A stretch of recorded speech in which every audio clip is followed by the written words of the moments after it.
Hello, my dears. Hello. Oh, yes. Welcome.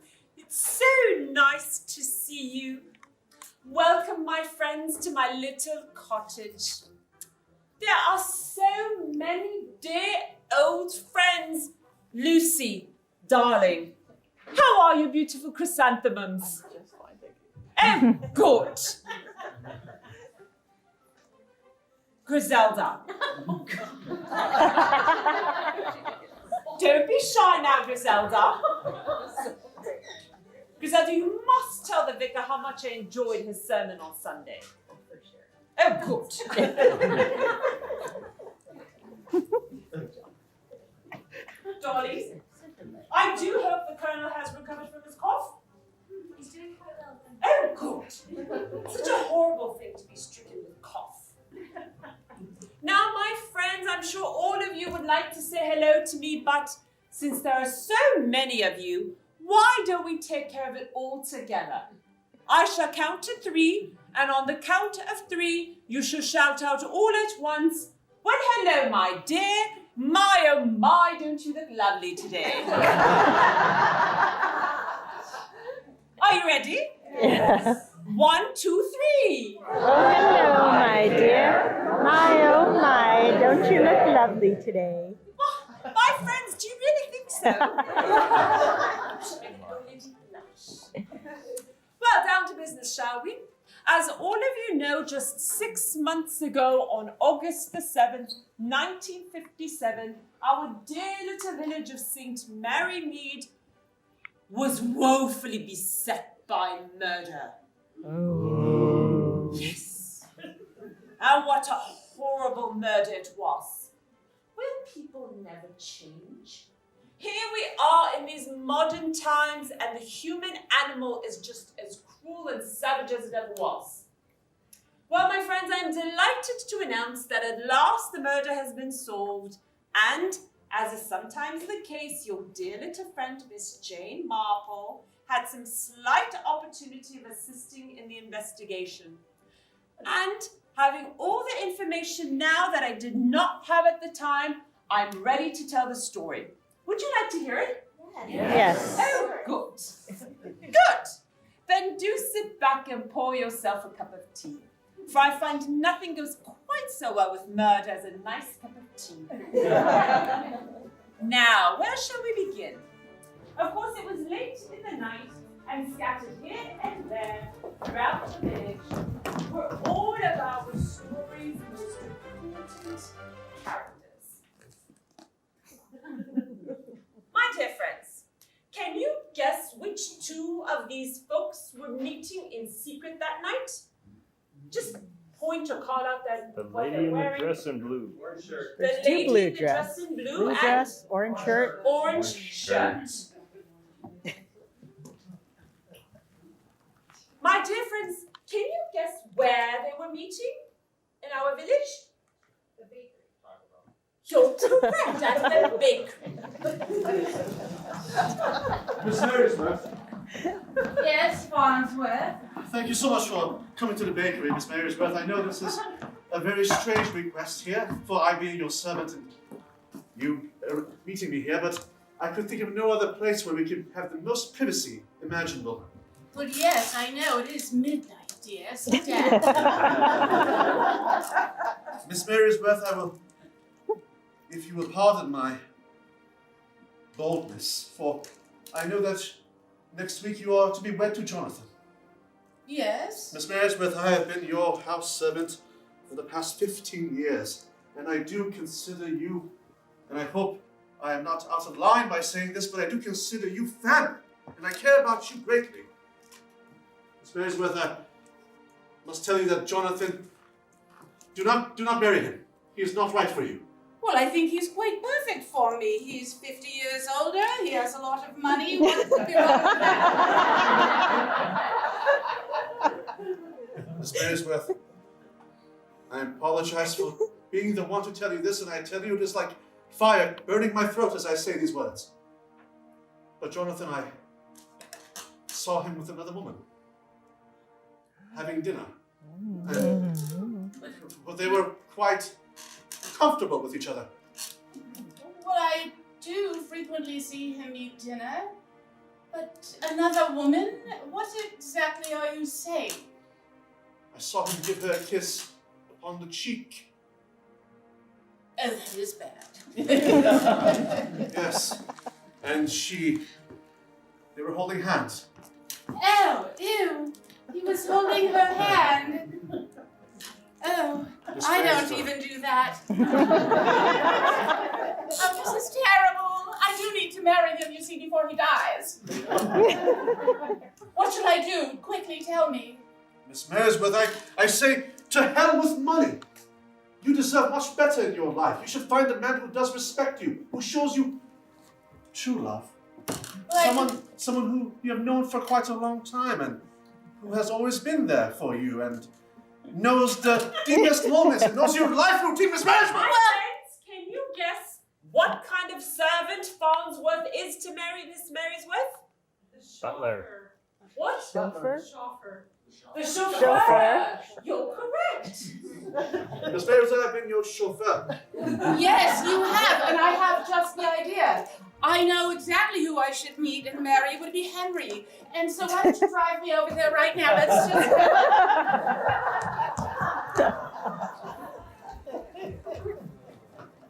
Jonathan, thank you so much for meeting me. God, here, let me help you sit. Thank you, Matilda!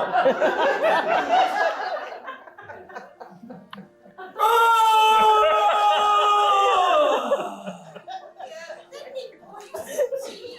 Some special medicine in it for your arthritis and tuberculosis. Also, it will help with your heart condition and if you have strokes. Terrific! Want a kiss? Not again! Remember what we talked about? Worth a shot. Yes, you snuck one in yesterday, didn't you? And I'll do it again! No, let's not. Now, as your nurse, it is very important that you listen to what I say and do what I tell you to do. I like this game. I know you do. Go on. And we'll play our little hide and seek later, but it is important that you drink the tea as it is medicinal. I'm drinking. No, you're looking at it. Now remember, if you are to marry, you need your strength. It might go down better with a little brandy. Oh. My dear friends, Jonathan was quite the catch in his younger days. Can you guess what vocation he had that would make him such a strapping buck? Big game hunter. Correct. I thought you might ask. It's medicinal. Matilda! I've hunted just about everything on God's green earth. Yes, you have. And is indicated by all the heads that are on your wall staring. The black rhino, the white polar bear, the gray camel. But the one thing I never was able to bag was a wife. Lily, you should have put your gun down and stopped running. Well, you seem to have bagged one now. Indeed, And she's a lovely-ish woman. I agree. I've got to have someone to leave all these heads to. Yes, you do. And, well, my son, the vegetarian, doesn't want them. Well, he's ridiculous. He is. And illegitimate, because I've never been married. I know that. You just keep telling me your secrets, and I'll take care of them. Matilda, just because I'm getting married, I hope it doesn't mean that we must stop having our little get-togethers. I'll still be your nurse, won't I? I mean, I've only just begun your service, so I assume that I will I'm saying is I'd like to nurse from you. You will not nurse me. We talked about that. I'm not pregnant, and it would be inappropriate. Matilda, damn your professionalism. A man has needs. I can't be tied down. I'm not even married yet, and I can't be tied down. Now, I may be 85 years old. 50 years older than my bride-to-be. But the way I made it this long, not only was medicine, but also by living life to the fullest. And you should continue to live your life to the fullest. And that's why I'm here to help you do so. I want you to be the best you. I want you to even be able to go out hunting again. In fact, I'd love to go hunting with you someday. Really? Yes. That's wonderful, Drink your Matilda. Okay. My dear friends, in that moment, the nurse, Matilda, made a confession. Can you guess what that confession was? She spiked the tea. Poison the tea. She poisoned the tea. That is a goodish. Yes. What else do we have? A goodish. What other confession from her past? She's been married. Sister. She slept with his son. I can't take it anymore. I can't hold this secret in. I had sex with your vegetarian son. And believe me, but I won't say this. Too uncouth that I'm English. Go on. All right. He came here one day to visit while you were napping. And I can only imagine that he looks like you did when you were a young, strapping hunter. Well, he was flirtatious. I don't know where he gets it from. And I decided,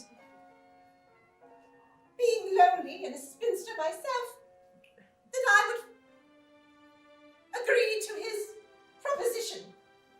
Matilda, well, frankly, I'm disappointed that this cannot be. I am thrilled, for I always thought he might not be into women. The jury's still out, but I do find myself very, very affectionate towards him, and I hope you will give us your blessing. I'd like to continue to see him. Well, Matilda, I encourage his dalliances, of course, but this could never result in anything serious. I mean, you're merely the help. Merely the help? I am going to school to become an RN. I may not wear it every day, but I have my cap to prove it. I will not be insulted by you, Jonathan. If you would like to hire a simple maid to do your nursing, well, go ahead. I don't need this job. No, Matilda, no one knows the right mixture of my medicines and how much brandy I take in them. And don't treat me like a simple servant. Very well, Matilda. You must know you're very valued around here at my estate, but honestly, you were hoping to have a serious relationship with my son? My son? Absolutely. And maybe you should talk to him and find out for yourself. As we are going out for vegetables and fruit tonight. In public? Yes. I have to go get ready. Oh, Jennifer, darling, you look beautiful tonight. Oh, thank you, Henry. Oh, Jennifer, do turn towards the sun so I might see your profile.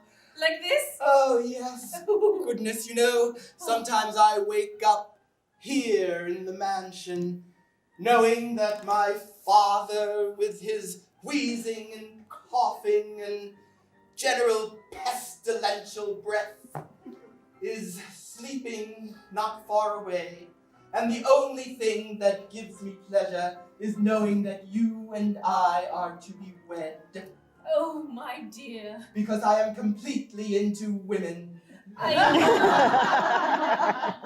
And I am completely faithful to you. Oh, my dear Henry, I have never doubted as much as that. I would never do anything like have an affair with a nurse, so to say. Oh, no, why would you when you have me? No, of course I wouldn't. Yes. Tell me again about your riches. Well, you see, my father made his fortune making yardsticks. And The measure of a man. indeed, oh yes, indeed. And you know, although he was threatened by the metric system, he stepped to the imperial system of measurement. And that is how we made so much money, you see. And after my father died, I took over the factory. And I'm independently wealthy. You see, darling, I know that when you and I met, I too had great aspirations towards wealth, but there's something you must know. Oh, what is it, my dear? Well, it's father. He is to be married, you see. Yes? Well, he has decided to write me out of the will and give all of the money to his new bride and any offspring that might come of the union. Oh, my. Which is why your financial stability becomes such an important bedrock of our love. I see. Oh, it means that you love me more. Okay. Let's stand beneath the pink rhino this time. You know, darling, there aren't many women who could love a vegetarian. It's different, I know. It's difficult when we go to restaurants and they only have soda crackers for you. I bring my own lettuce. Oh, you're so special and creative. And you have that special bag that you carry your cabbage and lettuce in. So lovely indeed. You are such a good woman. Oh. I don't know if I could deceive you any longer. What is it? I have had an affair! Henry! I'm so sorry. How dare you say such a thing? I slept with father's nurse. No! Yes, No! 2 times. She's just the help! Oh! Oh, that's terrible! 2 times? Yes. Oh! And you still think you can marry me? How dare you? Don't you see? Don't you see? I know that having done that terrible thing might jeopardize our relationship and might jeopardize my fortune, but deep down, I'm a good man. And I want you to know that even though I stray from time to time, I promise you that if you forgive that one indiscretion, I shall never ever be unfaithful to you again. My dear I'm ready for our date! My... Oh, your date. Oh, is that some sort of fruit, or do you mean that... Who are you? I'm Jennifer, and I'm to be wed to Henry. Yes. You see, we are to be wed. I was... Who are you? It's the nurse. Oh, come in. I'm just... I see who you are. The nurse. Yes, the nurse. Darling, You must... I was going to tell you that I'm afraid you and I can no longer have anything to do with one another. You see, this good woman has decided to accept me, in spite of the fact that you and I have had a past. But you told me you loved me. That was a lie. You told me you were single. That was a lie. You told me I was the best you ever had. Henry, you know you shouldn't play with... Oh, my. You shouldn't play with women this way. If you only knew what happened to the last man that broke my heart. Tell me, sister. I need some ideas. Well, it wasn't pretty. Oh, this is so bloody awkward. Sit down. You see, the last man that broke my heart, well, he lives in Australia now. Yes. Down under? With the criminals. I had him prosecuted, and he was found guilty of breaking my heart. That's a crime. It is. You're breaking my heart. Wait, Is your heart broken?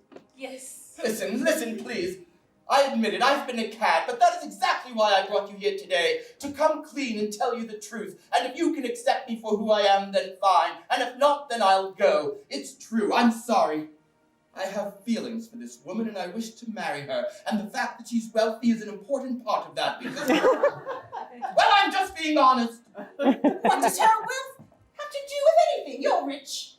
Yes, but Father has written me out of his will. Oh, goodbye. Nice meeting you. Oh, I see. Henry, you can say goodbye to me as well. No, please. I'm sorry, but I shall not be heartbroken again. I won't break your heart. I am telling you all of my flaws so that you can see what an honest man I really am. Let me get my yardstick out. Jonathan, let's play Jungle Safari. I'm coming! I'm wearing the zebra coat. You naughty striped beast! Do you have your hearing aids on? Eh? Come and chase me. I'm coming! Come on, faster. This is as fast as it moves. Huh. Oh, come on, pretend like you can really kill me. Wow, dark. Gotcha! Gotcha! My friends, in this horseplay, everything seemed very innocent. However, shortly after he said gotcha, someone in our story breathed a final breath. But can you guess who it was? Matilda. What? No. My dear friends, can you guess who was found to be murdered? Jennifer. Jonathan. I heard the first was the nurse. You're correct.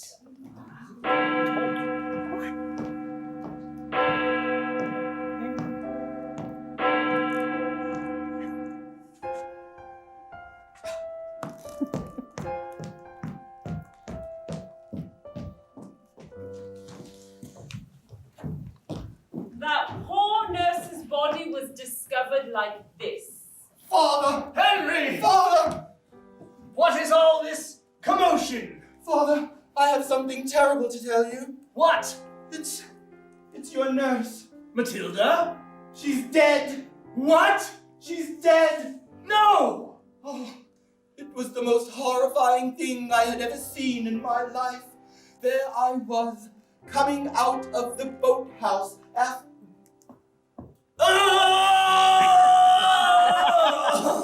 Go on. to having put away the canoe. I walked down the lane, and I was heading towards the house, when suddenly I heard something like a loud explosion, a report of some kind. I thought it might have been a car backing up, and so I went to see what it was. But as I got there, I heard rustling in the bushes surrounding the pool, and someone running off into the distance. And when I went to investigate further, there on the ground was poor Matilda's body, with a bullet straight through her head. A bullet, you say? Straight through her head. Well, all the firearms on the property are kept here in my gun safe. Father, it was a big game bullet. My trusty elephant shooting gun. The one you call Dumbo. Yes. Well, it was here last night. I just cleaned all of these guns, and now it's gone. Father, it was exactly the bullet that you used in Dumbo that killed poor Matilda. Oh. Henry, I know we haven't always gotten along. I wanted to call you Hank. After all, you were created with some hanky-panky. You insisted on being called Henry. And I know I've never shared with you the details of who your mother was. After all these years, Father, do you think I could still possibly care? Who the heck was my mother? You don't want to know! I do want to know! Never. Anyway! I did find out yesterday afternoon that you had an affair with Matilda. I did, and I'm afraid I was terribly cruel to her. You see, Father, I'm in love with another who I plan to marry. You don't say! I do. My boy! Oh, stop it! I told you I was straight a long time ago. I just mean perhaps the apple has not fallen so far from the tree. Father, the apple could not have fallen farther from the tree, for I am in fact an apple and you are a steak. Well done. I try. I just hope you're not rotten to the core. Oh. Did you have anything to do with Matilda's death? Ha ha! That is a rare assertion. Don't you grill me. Ouch. That was the pits. Enough of this horseplay, Father. You and I might have had fun punning in the past, but that was when I was a very, very tiny boy. Since then, you've alienated me from your life and from your heart, and now from your will. And you expect me now to commiserate with you because you lost someone close to you? Well, I lost someone close to me as well. Matilda? Yes. Just clarify. Father, Son. you had your eyes set on her yourself, didn't you? Perhaps. Perhaps you knew even that I had gained the favors you so eagerly sought. Perhaps that angered you. Perhaps your hypercholesterol from all the meat you eat raged within you, causing you to get Dumbo yourself and put an end to the woman who betrayed you in your mind. And perhaps the iron deficiency you're experiencing from your lack of protein has clouded your judgment. Please have protein! My boy, I want you to assure me now that you have nothing to do with this matter and that you have not sullied our good name. Listen to me, Father. I have been a cad. I had an affair with Matilda while pledging my loyalty to another woman. I told that woman the truth, that I had an affair, that I was marrying her primarily because of her money. You told her? Yes, I told her!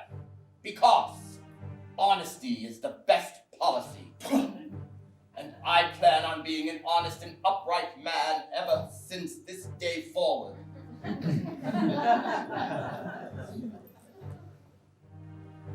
I would never sully my hands with the reputation of my name with so foul a crime as murder. Across town, St. Mary Mead's detective inspector was on the case, studying. Jennifer, thank you so much for inviting me into your home. Oh, do sit down. Inspector Detective Craddock. Yes. A pleasure to have you here. So peculiar, I've never seen such a collection of rulers in one place. Yes, yes. And I'm especially proud of this one. Oh. This one, made of ivory. It unfolds and becomes 2 yards. Oh dear. Here it presents as 1 foot. But if you unfold it, it becomes 2 yards. This is quite exquisite. And what is this on the 5-inch mark that is marked Henry? It's just a little something. Never mind. Do you mind if I have some tea? Please. Now, I came to speak to you because, well, I understand that you were by the pool when Matilda was found.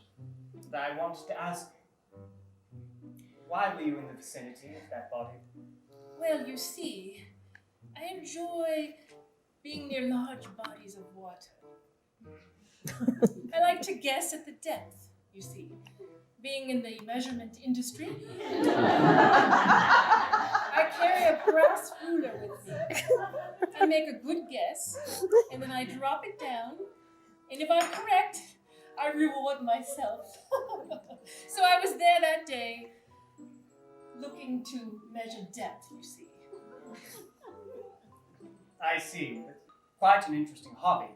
Oh, yes. Now, I'm wondering, as you were in the vicinity measuring depth, did you hear or see anything around the time of the murder? 3:15 p.m. Well, let me think. While I was staring into the body of water, which was glistening in the sunlight and reflecting back in tiny little bits of light and beautiful particles, I think I heard something. I heard a shuffling. Shuffling? Yes, as if somebody were walking with large feet or hooves of some sort. Hooves? Yes. Strange. Now, I don't know if this is related or not, but that I heard, and then I saw a dark, shadowy figure run and leave the vicinity. I see. My dear friends, Jennifer was holding something back. Can you guess what it was? The sound of the shot, and maybe how it made her feel? Can someone guess how it made her feel? What was she really feeling in this moment? Grateful. What's that? Excited. Grateful. You're correct, sir. Well, you see, Inspector, it's not only that I heard the shuffling, or that I saw a shadowy figure dart from the scene. I heard something lovely. I heard the shot itself, and it brought out the most grateful feeling inside of me. I thought, God bless this country, this great country, that still allows one to hold a firearm in their hand and to shoot it at will. Yes, you carry a gun, do you not? Well, I am an officer of the law. It would be stupid not to. Don't you just love the sound of gunshots? Pow! Boom! And then that smell of gunpowder? I can say that I do not. I've never actually discharged my weapon in the line of duty, and I would hope not to. But I have been fired upon, and I can tell you that at the time of being shot at, I was not feeling particularly patriotic. Now, forgive this intrusion, but I understand that there was a tiff between you and Matilda sometime earlier in the day. Well, indeed there was. I felt that we handled it very civilly, but I discovered that she was having an affair with my fiancé, Henry. I was quite upset. In fact, I was enraged. But I held it inside, like a lady. And I thought, well, I'll go depth hunting. Calm me. So I found myself there. Yes, we had a disagreement. Now, as I was saying, I'm sorry, I understand that this was not the first time that a man whom you loved was taken away by another lady. In fact, I believe that a Miss Marysworth once stole a man from you. Is that not correct? Why do you think you need to bring up such old things, Craddock? I believe there is a connection. There is indeed. The connection is that my heart snapped in two when she stole my man. I then had him sent away. And I thought, never shall I allow that to happen again. Farnsworth, fancy seeing you here at the hunting club. I thought I saw your cab pull up outside. Yes. Ah, you have received a lot of head. With your big gun, no less. Well, Jonathan, I'm here to tell you something. I'm here to tell you that I know what kind of a man you are, deep in your heart, and I will not allow you to marry Miss Farnsworth. For you see, I am in love with her. And I will treat her correctly. I will not treat her like some game. Miss Sophie! Miss Farnsworth, it sounds like you were already married to her in your mind. You mean Miss Marysworth? Claire, my fiancée? Yes, Miss Mary's Farnsworth. That will be her name upon my marriage to her. Well, that's just a mixture of her last names. That's confusing. That's how I know that you didn't be correct when the... Farnsworth! My point is... Farnsworth, you're a sweet man, and you've served Claire well all these years. But on a hunt, some of us carry the guns, and some of us carry the tent. My point is, young man, you're just the help. And you'll always be just the help. Words you shall regret! Words you shall regret. That was a threat, was it not, my friends? Yes. My dear friends, after he spoke those words, someone in our story was found to be dead. Oh. But can you guess who it was?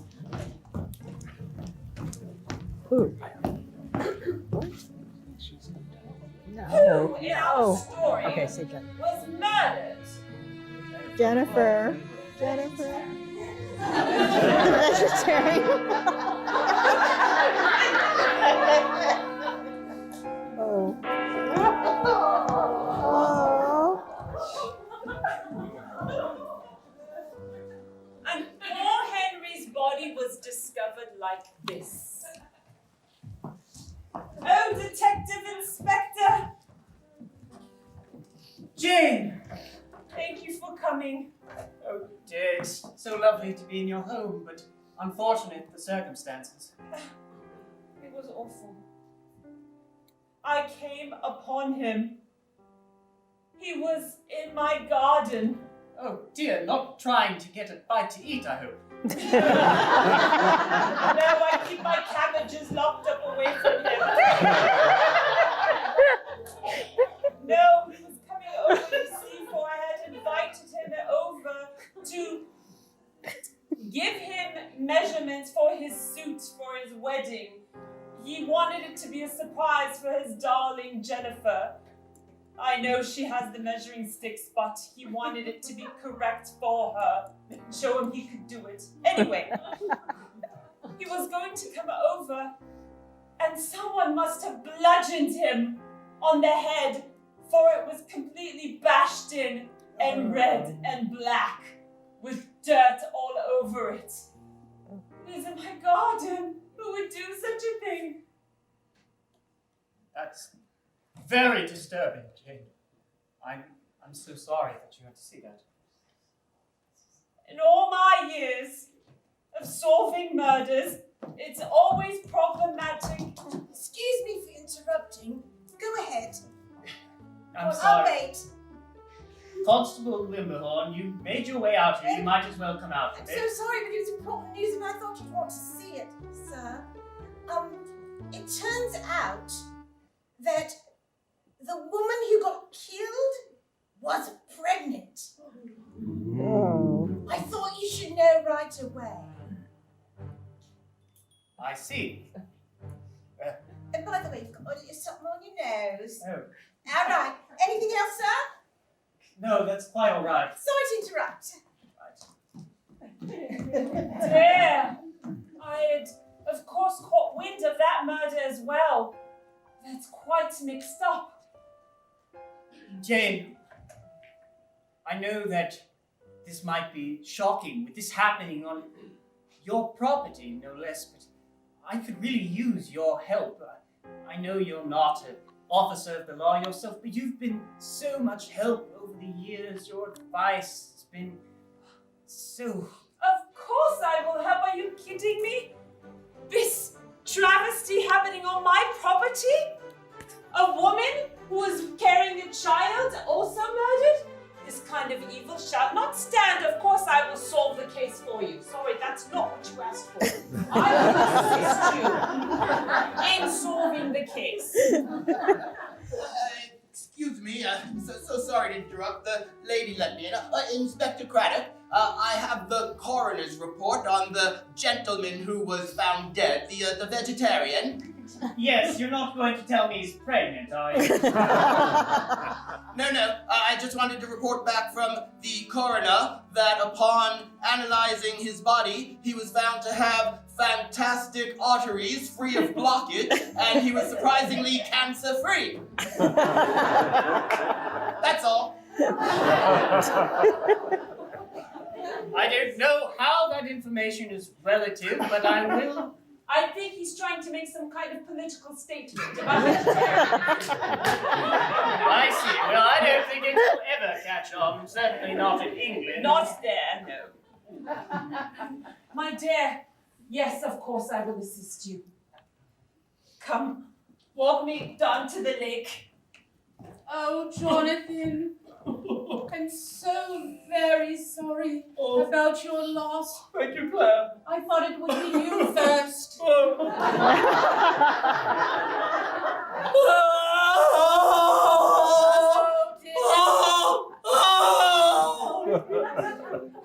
You're still alive, I see. Yes, ever since you've taken over mixing my medicines, I've been managing.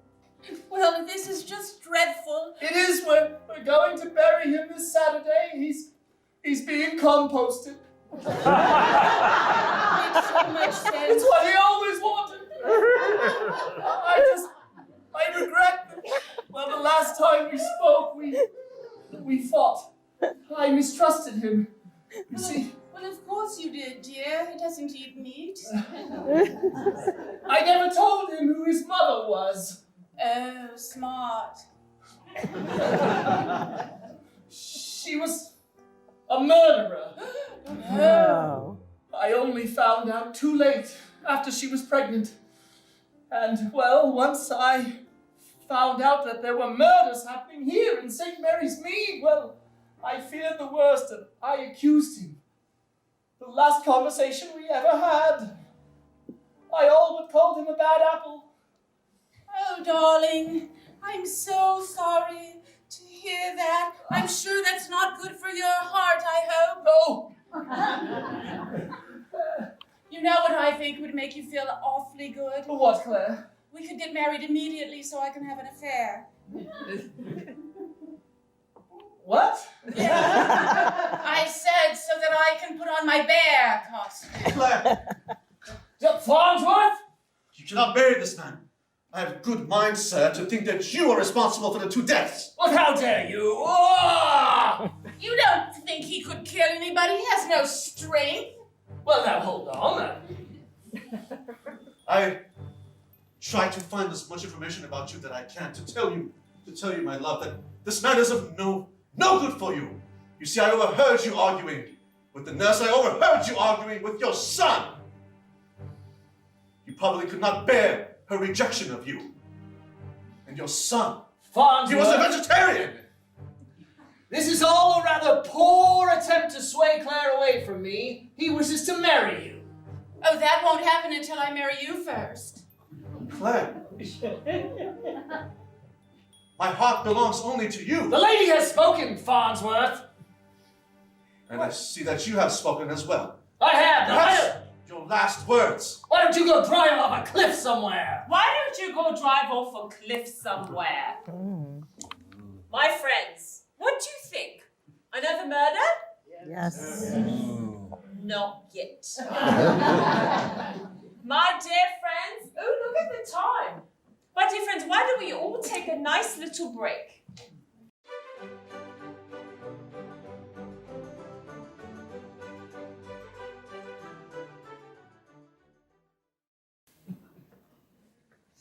Yes, my friends, welcome back. I certainly hope you enjoyed your break. Yes? Yeah. Oh, lovely. Now, where were we in our story? Yes. Jonathan had just, Farnsworth, had just stormed into Jonathan's house declaring his love for Claire, at which point Jonathan said, Farnsworth, why don't you go drive off a bridge somewhere? Well, immediately after that, I saw you kiss Matilda. I know that you have feelings for her. I know everything about you, you deceitful man.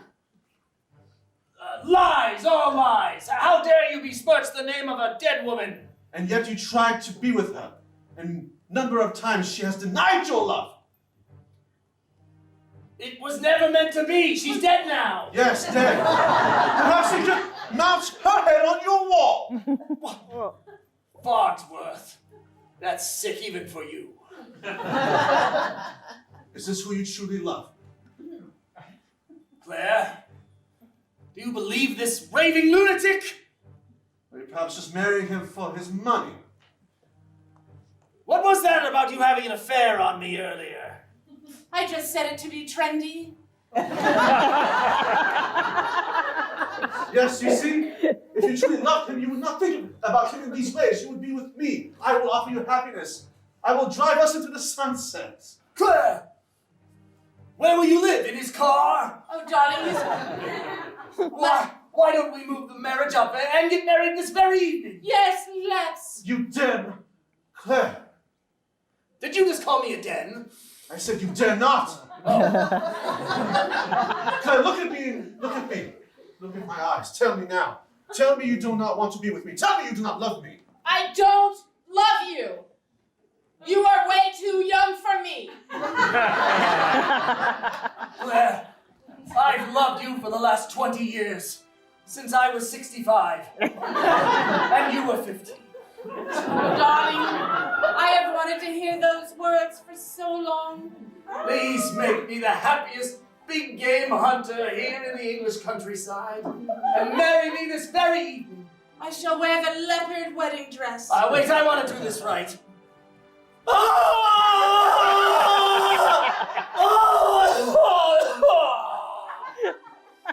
You will regret this. You were saying? Damn it, I forgot the ring. Hold on. It's here on the rhino's horn. Claire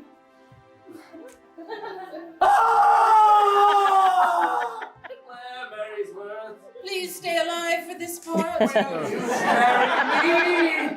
Yes! Yes, my darling.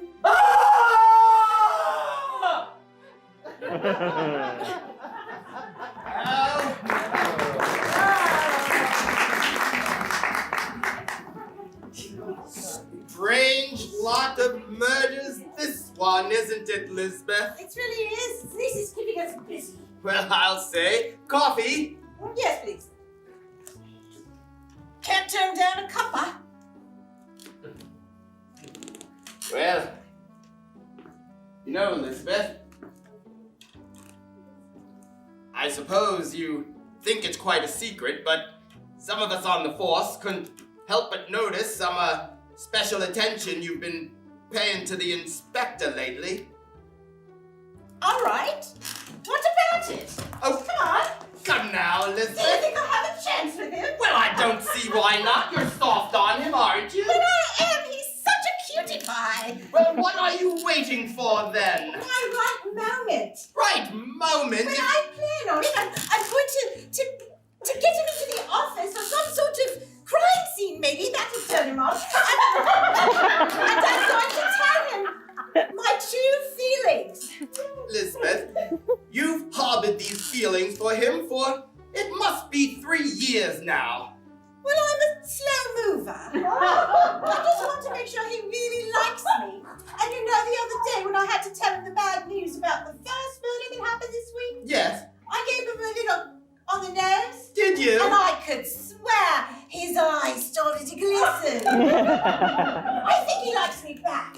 Lisbeth, you and I have been friends for so many years now. You are one of the smartest, most competent police officers, most pretty girls, and most charming companions one could ask for. And yet here you sit all by yourself for this poor inferiority complex you have. Whatever are you waiting for? I know you keep saying you're going to tell him your feelings, but you never do. Can I be honest with you and share a secret about my past? I'm waiting for an answer. Oh, yes! You see, there was a time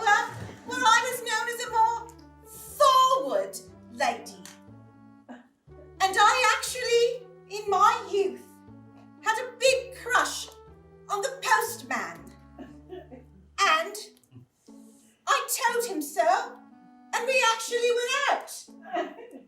Well, that sounds very nice. It was, until I found out he was in love with my mother. He was just using me.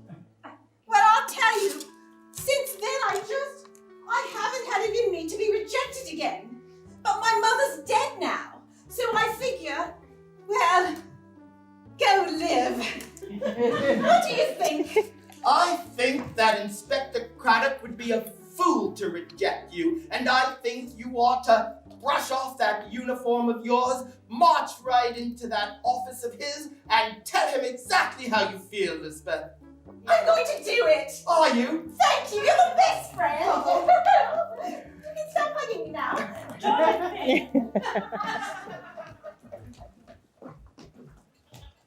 Oh, Miss Marple. Jonathan. So nice of you to come by. Yes, I was trying to do it your way. It's a lot easier my way. We've known each other for 70 years. 70 years. Since grade school. Yes. Jonathan. You never married, did you? No. Nor did I. Well, until this evening.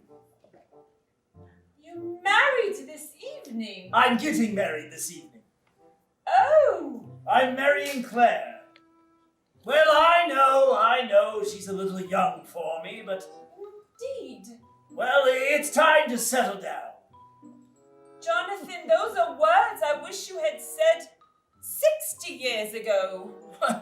60 years ago, I was a young man. I still had most of my best hunts ahead of me. I remember. You couldn't be tamed. You were a wild one. And life here in St. Mary Mead, shackled to a lady with children running around, that would have just tortured you. No, you had to go out. And unfortunately, you made some highly inappropriate choices of love when you were younger, including your now deceased son's mother. Indeed. There I was, the Australian outback, hunting kangaroos. When I saw this woman, she turned my world upside down. She took me into the outback. We made passionate love.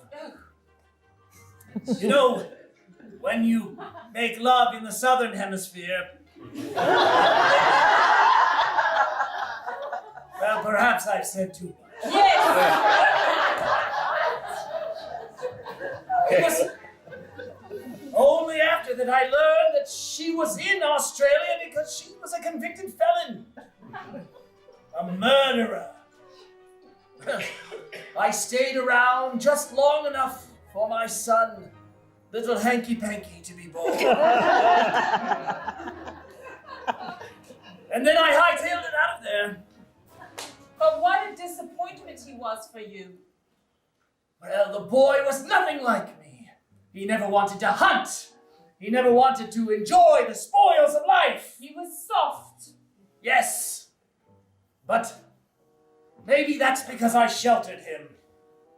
I was afraid that if he tasted too much of the verve of life, he might repeat his mother's trappings. You know, I've found myself thinking of her as of late. There's something that's been bothering me about my gun safe. Dumbo still hasn't turned up. And there were only a handful of people who knew the combination to that safe. Me, of course, and Henry, God rest his soul.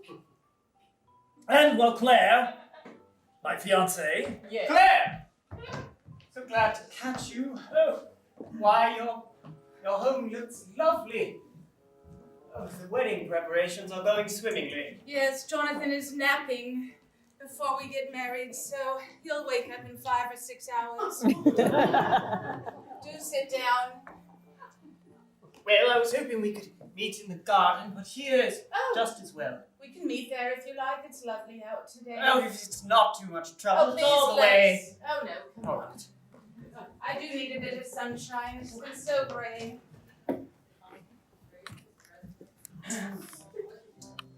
Now, Claire, I wanted to speak to you about the two deceased parties. Oh, I know, it's dreadful, isn't it, Jonathan? I was so afraid that that might be the end of him. It's just awful, really. Claire, some would call it bad luck to get married after such grave circumstances. I dare say that this wedding should be called off, don't you? Oh, no, it can't be called off now. I know I've had that kind of luck in the past where I've gotten married or almost close to it and people die, but that's not my fault. It's just that I choose badly, but not really badly. See, the thing is, I just look for love in all the wrong places. And I've actually been looking for love all my life. I'll tell you all about it, actually, because I think it'll fill in some of the gaps. And maybe you won't look at me quite that way and make me feel like I've done something wrong. You see, I never had a home. I didn't have a mother or father. Well, I had a mother. She was terrible. She kicked me out when I was probably 5. And so I worked my way around London to Stafford, everywhere. Actually, I was looking for a daddy.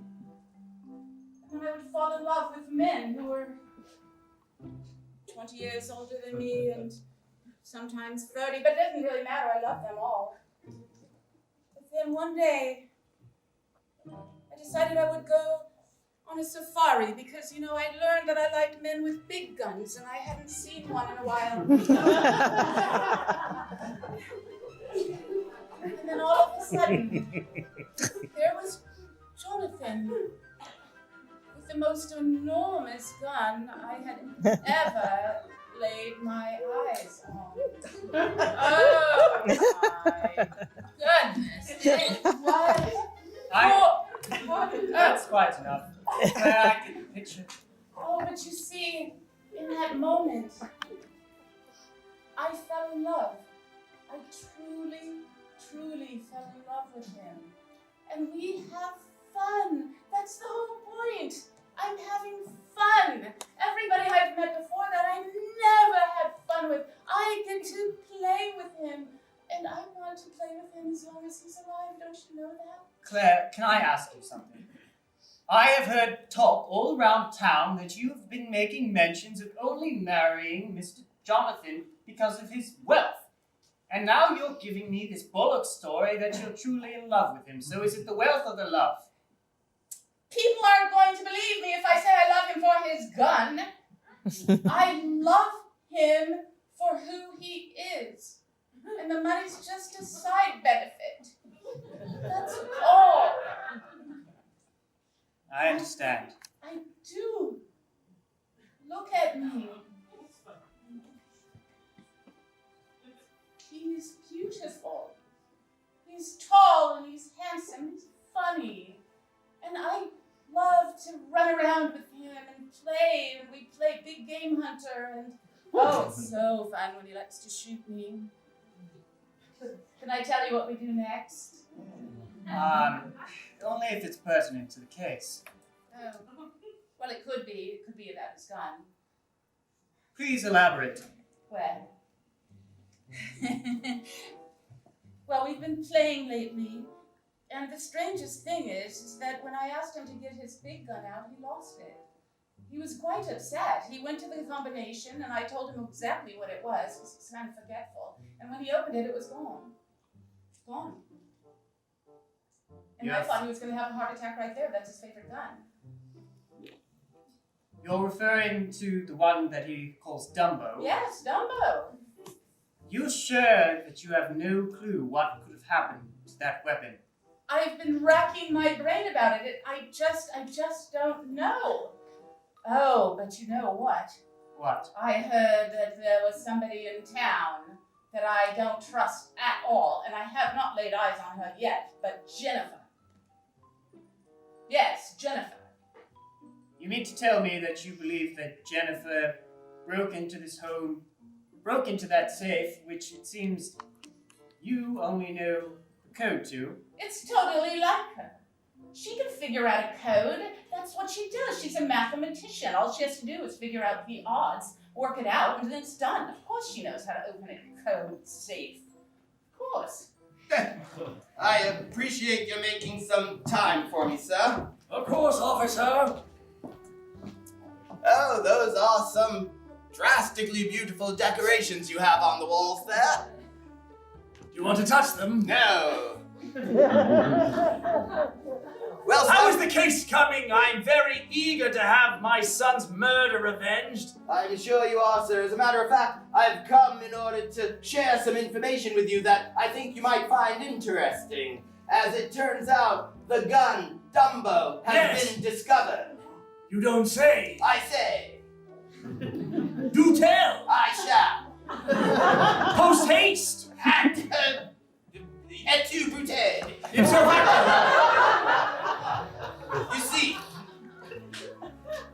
the gun was found in Miss Jennifer's house. No. The combination to my gun safe is a date. The 23rd of April, a date that is very important to me. And why is it so important to you, sir? When I was in Australia and I met Henry's mother, she already had a daughter. That daughter's birthday was April the 23rd.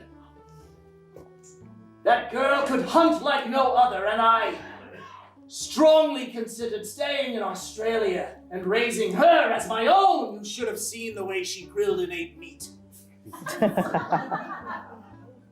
But when I found out her mother was a criminal, I took my son and we fled back to England. I have always wondered what became of that girl. And what of the mother, sir? Does she live? I'm sure she died long ago in jail. Are you sure? No. I don't know what became of her. She was in Australia. I came back to England and I never looked back. But it is the greatest regret of my life, for I should have also taken that girl with me. This woman, the mother, sir. Excuse me. Mr. Woodbridge lives here. Yes? Yes, I'm Mr. Woodbridge. Oh, Jennifer, hello. Jennifer. Yes, you were my son's fiancée. You do know me then? Yes. I brought something for you. Henry's little stick. And you've got his name inscribed here at the 5-inch line. The apple didn't fall that far from the tree.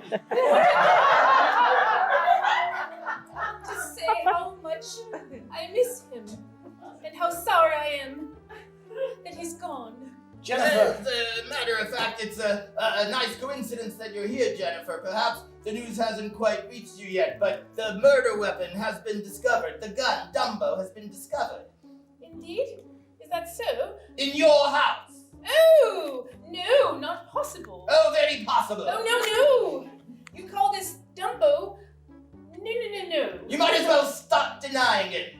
I personally discovered it while rooting through your personal belongings. Jennifer, you have always looked remarkably familiar to me. Those eyes, they remind me of sun setting in the Australian outback. Have we met before? It's like you're a half-remembered dream from a lifetime ago. Wait a moment. Stand just here and turn. Oh, yes! I think I do know you. What is your birthday? It's April. What is the date? 23rd. Jennifer. Yes. You know It is me, Jonathan Woodbridge. I was with your mother so many years ago. Oh, my pretend papa. Oh, yes. Jennifer, this is a remarkable coincidence. How on earth did you find your way back to St. Mary's Mead? Also, back then your name was Linda. Oh, Well, I didn't like Linda so much. Linda, Jennifer, how did you come to be acquainted with my son? Well, I met him at the vegetable convention. we were at a lecture about legumes versus nuts. We had quite an interesting conversation, for it is not true that a legume is a nut. In fact, well, it contains protein, it is not a nut. Yes, we met at this conference, you see, and then I found out that he lived here. And I fell in love with him, and I came here. And yes, I do have the gun. Miss Marple. That gun belonged to me. I'm afraid I'm going to have to take you down to the station for some questioning. That's my Dumbo. Miss Marple, thank you so much for meeting with me to speak. Hey, would you like some tea?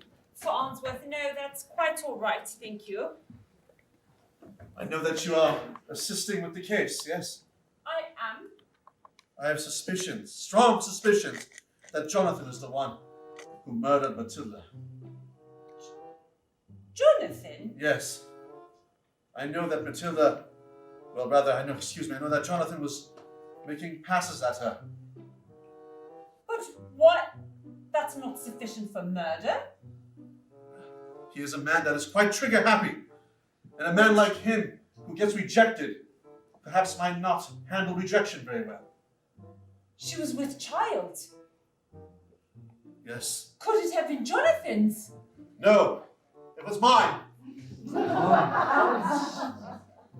I must confess to you. I was truly in love with Matilda, and upon hearing that Jonathan was trying to make passes at her, I couldn't stand it. And I lied. I said that I was in love with Miss Farnsworth, but I was not. You see, I just wanted to get back at Jonathan. The best way I could was to break up his marriage. I couldn't stand it. I couldn't stand that he would make moves at my beautiful, beautiful woman. And then, now that she's dead, and it's not the first time that I had lost someone I had loved. Ever since I was a young boy, my father and my family were actually quite wealthy. You may have known, or maybe not. No. But, you see, my father died when I was, 17 years old. And I was top of my class. Every year I had a full ride to go to Oxford. I was going to practice medicine. But upon my father's death, my mother and I had found out that he was in a lot of debt, and we had to lose everything in order to pay off his debts. And therefore, I could not go to university anymore. I had to start working menial jobs. Not saying that they are bad, I'm grateful for them, but you see, I was destined for something more. And my mother grew ill, and the medical expenses were so hard on us. Therefore, I had to abandon my dreams and to raise as much money as possible in order to take care of her. And then, a year ago, she had passed away, and it was always my dream to have made something more of myself. But that never came to be. And you see, Matilda was my mother's nurse, and we fell in love together then.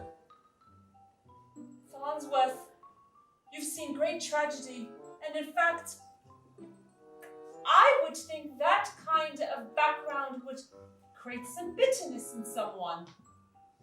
Well, and Jonathan, if you believe Jonathan had taken your Matilda, well, it is not shortly after that his son died.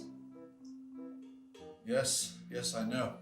Well, his son was possibly going against him in some way. His son didn't want to necessarily follow his father's footsteps, as you know. You're sweating, Farnsworth.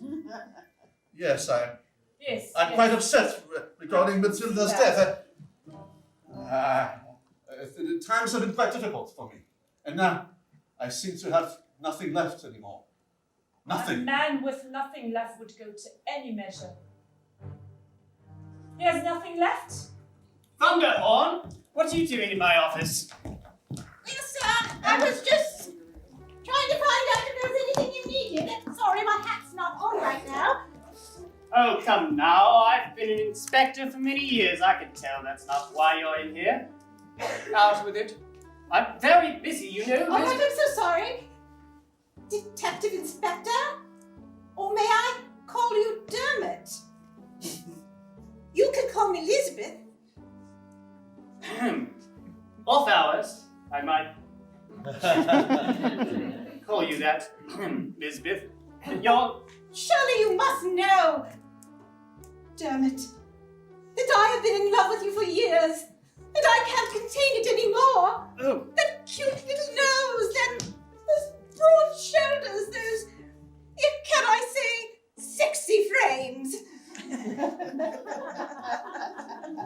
Oh, please don't leave me in suspense.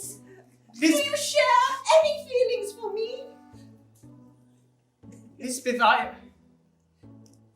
besides the fact that we work together and you're my subordinate, this would be highly unorthodox. I have a crush on someone myself. I'm not proud of it. Is it me? Obviously not. Well, what if I quit? If I quit the force and then I can be a regular woman and you can marry me and then take care of me? Elizabeth, you are far too valuable as an asset to the force. Don't sell yourself short. You can't leave your job for a man.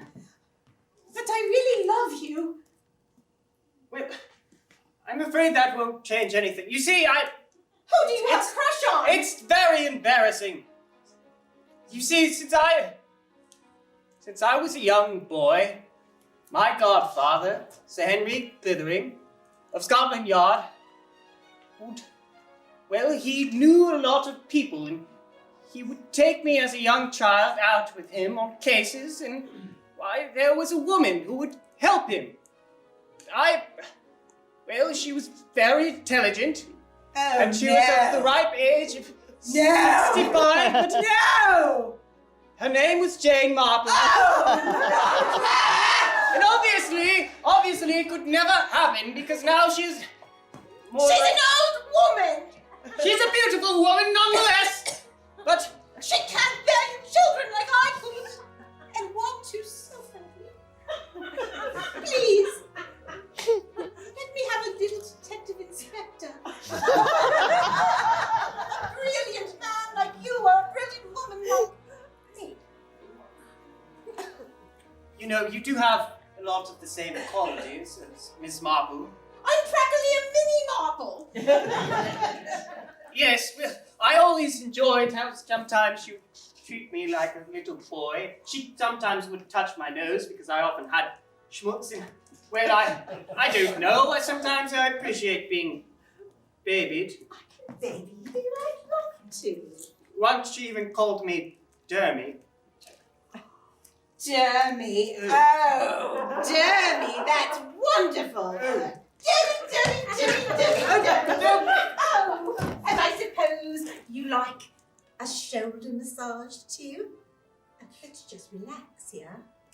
Elizabeth, listen, if anything is to happen between us, I think we should take it slowly. But would you, perchance, wish to accompany me to the wedding this evening? Yes, sir. Yes, Dermy. Please, in your inspector garb, though. No one should know. Right. Certainly not Miss Marple. But at some point, I hope we can talk about it. Perhaps. Claire! Jonathan, you're awake. Yes. Now I know it's bad luck for me to see you before the wedding, but Yes, don't look. I need my medicine. Oh. Have you mixed it up correctly? Yes. Slowly, dear. Now, Claire, I have to confess, these drinks have tasted more strongly of brandy than I remember from when Matilda used to make them. Well, I thought that would make you happy. Well, I certainly love brandy, but I need the medicine. What is really wrong? I'm finding myself in a bit of a tizzy since I woke up from the nap. It seems my tuberculosis is acting up. Oh, dear. Claire, have you been mixing my medicine. Say that 3 times fast. Why would you accuse me of that? I'm just trying to take care of you. I'm just not a good nurse. I don't know. Maybe it's just that leading up to the wedding, I've gotten cold feet. Literally, it's a side effect of tuberculosis. And I'm beginning to question why a 35-year-old woman would want to marry an 85-year-old man. Why, I've just had discussions with Miss Marple, and she's rather aptly pointed out that, well, I'm a bit of a miscreant and perhaps a bit unlovable. And oh, Jonathan, stop it. You're the sexiest man I've ever met. I want you to look me in the eyes and tell me you've been mixing that medicine correctly. Claire? I've been mixing it correctly. Why you look away? Jonathan, you're accusing me of doing something nefarious. How could you? How could you? My friends, after this exchange, what do you think happened? Another murder. Murder. It was. Jonathan, no. Chauffeur. My dear friends, who was murdered? Chauffeur. Craddock. Did I hear Constable number 2? What? That is an amazing guess. Yes, you're correct. And the poor man's body was discovered like this. Oh, Inspector Craddock. You see, Jennifer, I came at what? I don't know what happened. He had me in handcuffs. I was turned away from the man at the time. I heard a loud pop. I turned around, and there he was, on the ground, laying there, completely dead. I shall never forget the look on his face. It is like a man who has had the life popped out of him. I don't know anything about it. I don't know how it happened. Well, obviously you were locked in a cell, right? Yes. Time. But the only other person in the precinct at the time,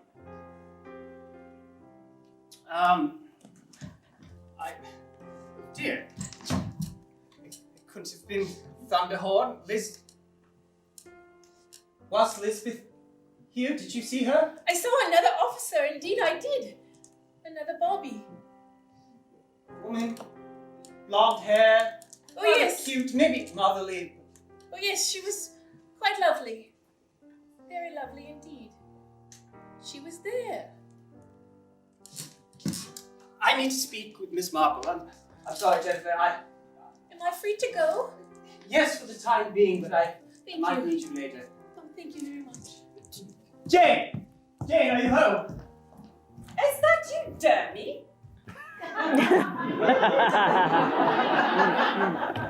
Oh, you have a little bit of Dermy! Jane. Hey, can you... I'm sorry, it's sultry. Jane, I'm afraid I know who might be behind the murders, and I'm very I think it might be one of my officers. Oh no. Well, you see, my other officer, number 2 as we call him, he was found, shot dead. She was the only one at the scene of the crime, and I don't know how to connect her to the other murders except to say that she was in love with me. Perhaps that she was afraid that I might be distracting, but she wanted to quit. She offered to quit her job so we could be together. Perhaps she was trying to get herself fired? I really don't know, but I'm so flustered. Detective Inspector, we've been over this before. Do you remember last year there was another murder? You were too personally involved in it. You couldn't see straight. All you saw was your brother. You accused your brother of murder. You need to zoom out a bit. why on earth would your number 2 murder the others? Excuse me. Yes? Sorry to interrupt. I'm looking for the inspector.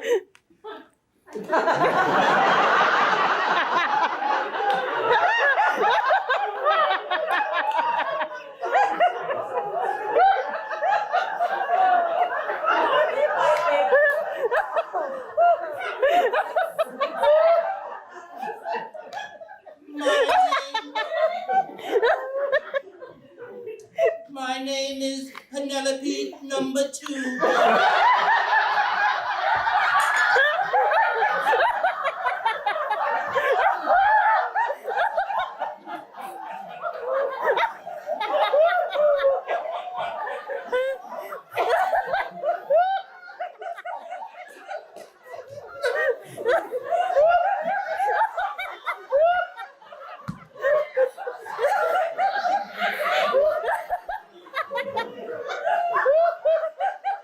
Penelope, as you can see, I'm obviously crying. I'm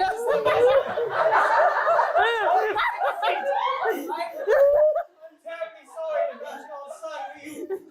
Why, you have a striking resemblance.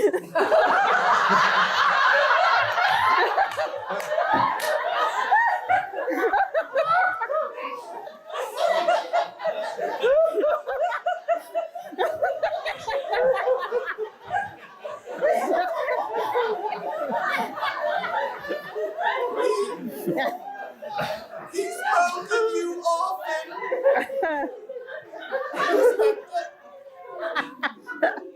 We were quite close. We were on the second name basis. We're so sorry for your loss. It has affected us deeply. I can't help but keep replaying those last tender moments that I saw him before he left on that terrible day when he was murdered only such a short time ago.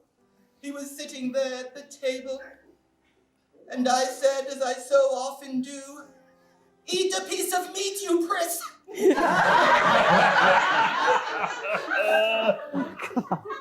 He was a vegetarian, you know. Oh, anyway, Inspector, I did so love him. You won't let his murder go unavenged, will you? Absolutely not. It is my primary objective to find who killed your son. I promise you. By the end of the evening, no less, Miss Marple. He had very few friends, Inspector. In fact, he only considered his comrades his friends. And even though you were so high above him that he would never tell you, he looked to you as one of his best. Oh. And Lisbeth, how he loved Lisbeth. The best friend a man ever had was that girl to him. I'm so sorry to be interrupted. You will find who did this terrible thing, won't you? As I said before, absolutely. I like your hat.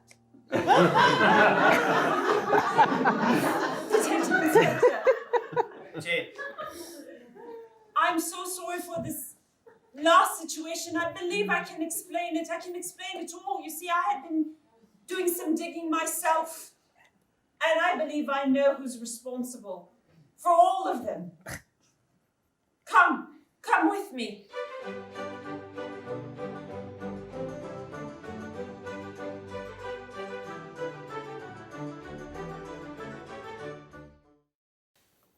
And so we made our way over to the Woodbridges, where both were home.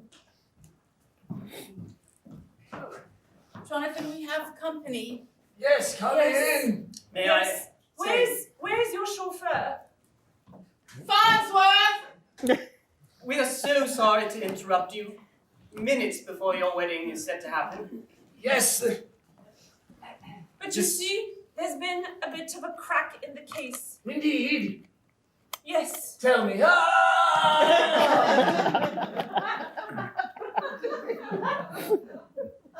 am so sorry. But it appears your intended and your chauffeur were indeed having an affair.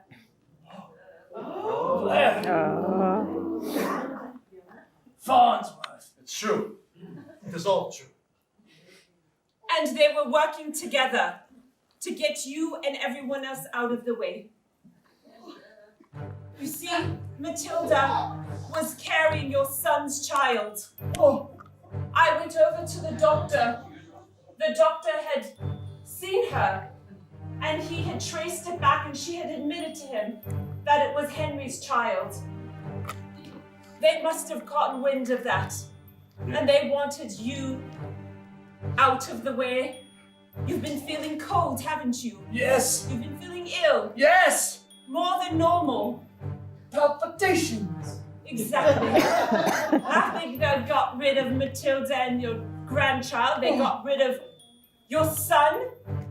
She knew you would be soft and you would probably put him back in the will. And she had him do all the dirty work. Yes, that's right. Everything is true. And we almost got away with it. If it wasn't for you two blasted. You should have just waited long enough until I had married him. I would never let that happen. Do you know why? Please, because when I was young, keep your I voices loved down. him. Jane, I need to ask something before I'm you say. in the middle of a confession.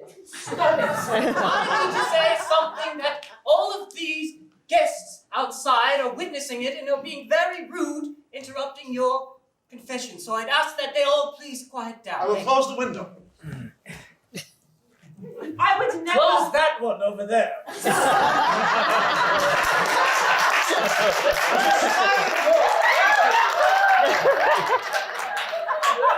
Continue. What were you saying, Jane? This one was personal. This one hurt. I needed to make sure that you were found to be the evil harlot that you are. I loved this man when I was younger. And I knew you could never ever be here with me. You would be shackled to someone and you would have resented me. But my love for you stayed, and sure, it has turned into something more familiar now. I care for you like a brother now. I told you you should have killed her when you had the chance. Wow. Inspector! I'm sure you can't rescue without people.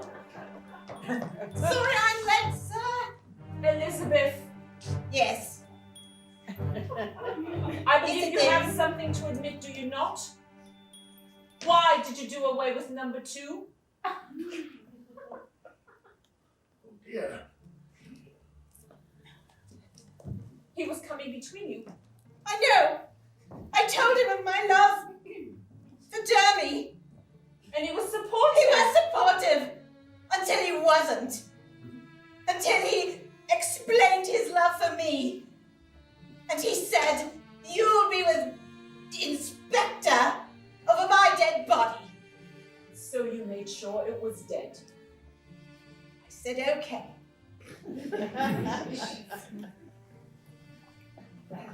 Well, Does this change anything between us? absolutely it does. Damn. I'm impressed, Jane. We almost had you. We almost had you, and everything that you had was going to be ours. But I guess times do change, do they not? Yes.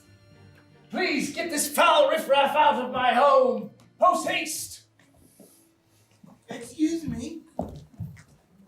Hello, Penelope. Did I hear correctly? Yes.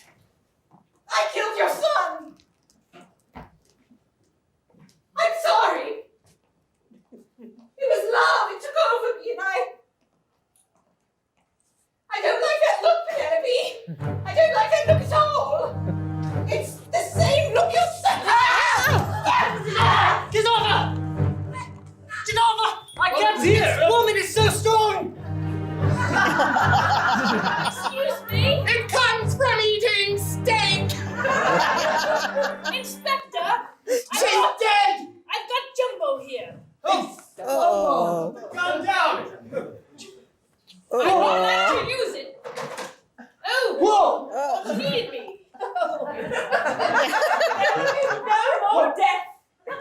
Please, put the gun down. I respect your help. No, you must take Penelope in, for she has just murdered Elizabeth. No, I didn't. Penelope, might I please have a moment alone with Jennifer? This is such a strange wedding. I can only assume you'll come back for the corpse. I'd like to measure that. I have a confession to make. Yes? I knew that you were back in St. Mary's Mead. I never forgot about you, and I arranged for my friend, the owner of the ruler factory, to adopt you. That is how you ended up in this town. You mean I'm not really part of the Woodsticks? Well, of course, legally you are. I just mean that, well, all these years I've been looking over you, and I'm so proud of the woman you've grown into, and I'm sorry that I doubted for even a moment that Dumbo should end up in your home. I understand now that it was certainly planted there by Claire and Farnsworth, who most assuredly must have driven it over. Oh my.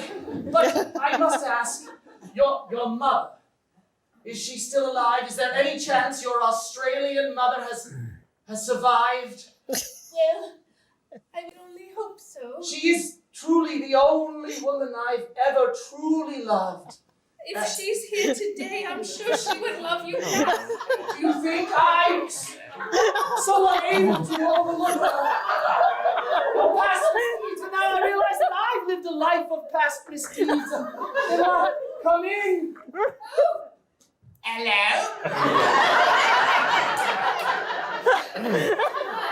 Sheila! Jeremy! Jonathan, I mean! Mommy!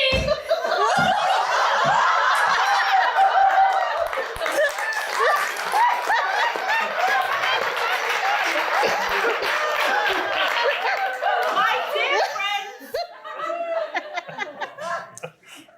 I don't know what the moral of this story is.